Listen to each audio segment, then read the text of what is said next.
বঙ্গবন্ধু ভাস্কর্য ভাঙচুর ও ভাস্কর্য বিরোধী প্রচারণায় উস্কানি দেওয়ার অভিযোগে খালেদা জিয়া ও তারেক রহমান সহ 6 জনের বিরুদ্ধে ঢাকার আদালতে মামলার আবেদন করা হয়েছে। এতে মানহানি এবং হুমকির অভিযোগ আনা হয়। ঢাকার মুখ্য মহানগর হাকিম আদালতে আবেদনের শুনানি শেষে আদেশের দিন ধার্য করা হয়েছে কাল। আরও জানাচ্ছেন দীপু শিকদার।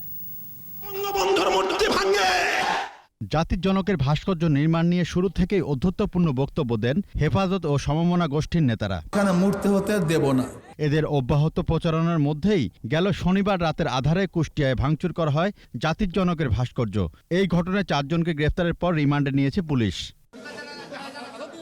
তবে বুধবার ঢাকার মুখ্য মহানগর হাকিম আদালতে বঙ্গবন্ধুর ভাস্কর্য ভাঙচুর ও ভাস্কর্য বিরোধী প্রচারণায় উস্কানি দেওয়ার অভিযোগে খালেদা জিয়া, তারেক রহমান ও মির্জা ফখরুল ইসলাম আলমগীর সহ 6 জনের বিরুদ্ধে মামলার আবেদন করেন জননেত্রী পরিষদের সভাপতি এবি সিদ্দিকী। মামলার আর্জিতে বাবুনগরী মামুনুল হক ও সৈয়দ ফজলুল করিমকে আসামি করা হয়েছে।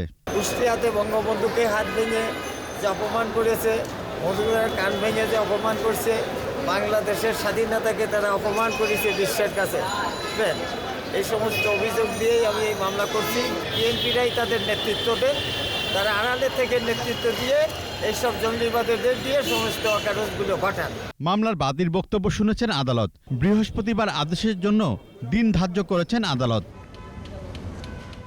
দীপু শিকদার, 21 টেলিভিশন, ঢাকা।